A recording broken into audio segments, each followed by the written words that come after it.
PSG Fan TV, bonsoir à tous, bonsoir Stéphane. Salut. Alors quel plaisir de te revoir, parce que victoire ce soir, 3-0 Ouais. face à un Ajaccio sur leur terrain.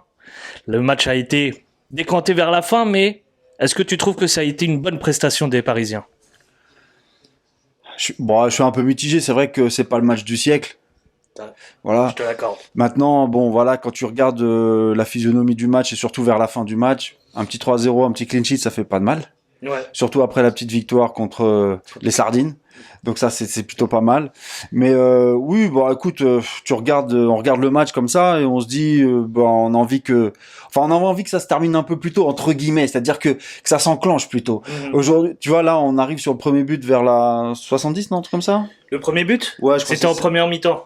Non, ah oui, pardon, ouais, c'est vrai, première mi-temps, mais je parle de la deuxième où ça accélère un petit peu quoi qu'il plus. arrive, c'était vers la 80e. Autant pour moi, c'est vrai, exactement. Mais du coup, on se dit, normalement, ça aurait dû être plié avant. Bon, Je suis d'accord. on va pas bouder notre plaisir non plus, mais bon, voilà, c'est comme ça. Voilà, le côté négatif un petit peu, si je te suis, c'est que on a le ressenti un petit peu face à, en tout cas, l'adversité qu'on a eue ce soir, qu'on aurait pu plier le match plus tôt. Oui, oui, c'est ça. Alors après, il faut pas non plus négliger le fait que sur la première mi-temps, ils essaient de quand même de faire le job et de presser haut, de venir un petit peu embêter nos joueurs parisiens. Et ça j'ai apprécié. Tu m'avais dit. Ouais. Sur la première mi-temps, je les ai trouvés assez entreprenants, tu vois. Et franchement, pour des promus, ils se sont dit, bah, on va essayer de jouer notre jeu quand même, c'est bien. Et franchement, ça a été plaisant. Après, ça s'est éteint. Ouais, j'avoue, ça s'est éteint. Deuxième mi-temps, c'était plutôt des plots. Et c'est vrai que grâce à ça, on arrive à marquer deux buts en plus du premier et de faire un 3-0. Mais c'est vrai qu'à la fin, bon, il n'y avait plus personne. Hein. Alors ce soir, Galtier remet cette défense à 4. Ouais. Après 2 matchs maintenant consécutifs, est-ce qu'on peut en tirer des enseignements avec cette victoire assez maigre face à Marseille et puis un promu ce soir face à Ajaccio? Ouais, pour moi, c'est un peu tôt encore. C'est-à-dire, bon, on connaissait pourtant cette défense à 4 depuis la saison dernière. Mais écoute, je sais pas, je vois pas, si tu veux, par rapport à cette défense à 4. Une différence? Je vois pas un gap, quoi. Tu vois, je vois pas un bond au niveau de la performance, enfin, au niveau du jeu. Voilà, au niveau du jeu. Maintenant, faut laisser peut-être un peu plus de temps. C'est vrai que tu as des joueurs qui sont placés différemment maintenant. On n'a pas forcément non plus tous nos titulaires. Bon. Et je pense plutôt, quand tu en parles, les côtés, notamment, les joueurs sur les oui, côtés. oui, c'est ça. C'est-à-dire que depuis un certain temps, on commence à voir nos latéraux qui sont un petit peu éteints. À l'instar de Bernat, c'est sur ce match-là, Bernat, ça a été très très compliqué. Mais c'est vrai que, je pense que à partir du moment où nos latéraux, ils vont reprendre un peu plus leur niveau, ils vont être un peu plus incisifs, ils vont être ils vont plus proposer. J'ai trouvé que, en revanche, Hakimi a proposé un peu plus sur ce match quand même, hein. Mais c'est vrai qu'on aimerait bien en tout cas, moi, j'aimerais bien que qu'on passe un peu plus aussi sur les côtés et qu'on retrouve des qualités de centre par rapport à ça, parce que là, en ce moment, qualité de centre, c'est pas ça. Hein. Faudrait-il aussi avoir un receveur de ces centres? Ouais, c'est ça. Si Il y a un problème pas un peu partout. si Mbappé pouvait centrer puis être à la réception en même temps et courir, voilà, ça serait pas mal, mais ça peut pas être le cas. Mais Jolie transition que tu viens de faire, justement, parce que je vais te parler de cette complicité qu'il y a eu et qui va être notée. Bah, ça va être ce Mbappé-Messi, cette petite complicité qu'il y a eu.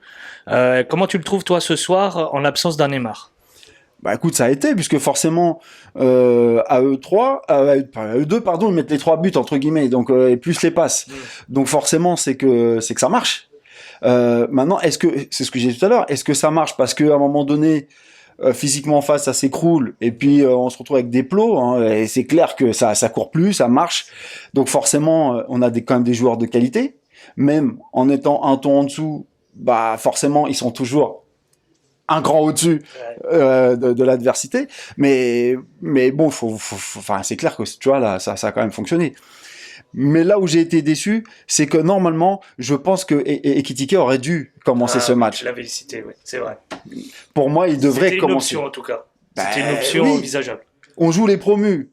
On joue des mecs qui sont, je sais pas, 17e, un truc comme ça, qui étaient 17e ou 18e. 18e, tu m'avais dit. Ils sont relégables pour l'instant. À un moment donné, tu te dis, bah, fais jouer Ekitike quand même. Même si on est passé à une défense à 4, donne-lui un peu de temps de jeu. Voilà, c'est pas en lui donnant 5 minutes à la fin que il va trouver ses marques, etc. Tu vois. Donc j'aimerais, tu vois, quand on arrive sur des matchs comme ça, bah, qu'il donne un peu plus sa chance à ce genre de joueur. Voilà, parce que si on ne donne pas sa chance, je pense que c'est un joueur qui va nous claquer dans les mains à un moment donné et va vouloir partir. Alors partir non, parce que le gars il a encore beaucoup d'années de contrat. Bien sûr. Tu vois. Mais par Et contre, après- ouais, il en va peut-être partir jouer et prêter. Alors que moi, ça me ferait chier quand même qu'il soit prêté tout de suite. Dernier mot pour le match à venir face à Maccabi mardi. Est-ce que tu y vois un point positif? Bon, jusqu'à maintenant, en tout cas, nous sommes invaincus. Nous n'avons pas rencontré de défaite. Alors logiquement, est-ce que ça devrait suivre? Bah, j'espère. En tout cas, j'espère, j'ai ce que je veux. Et puis, bien évidemment, t'as envie de te dire, si tu gagnes pas ce match ou si tu fais match nul, bah, ça fait quand même chier. Est-ce que pour toi, en tant que supporter, c'est 2 victoires en Ligue des Champions qui sont obligatoires? Bah, oui, enfin, moi, j'aimerais, oui, Ligue des Champions, tu veux gagner tous tes matchs en Ligue des Champions. Maintenant, tu veux aussi finir premier de ta poule. Bon, ça veut pas forcément dire tout le temps que tu vas avoir. Bah, on se souvient des moments où on finit premier, on prend des deuxièmes comme le Real qui gagne la Ligue des Champions. Donc forcément, on se dit mais le but c'est quand même de finir premier de sa poule. On a quand même plus de chances de prendre un deuxième qui normalement est censé être un petit peu plus faible que logiquement. Mais aujourd'hui, tu vois, là, si on le prochain on gagne le prochain match, bon c'est quand même on se qualifie quoi. Ouais. On se qualifie. Donc ça c'est très important. Bon, je te remercie encore, Steph. Ouais bon bah mardi. Hein. À mardi. Ciao. Sans problème. Ciao.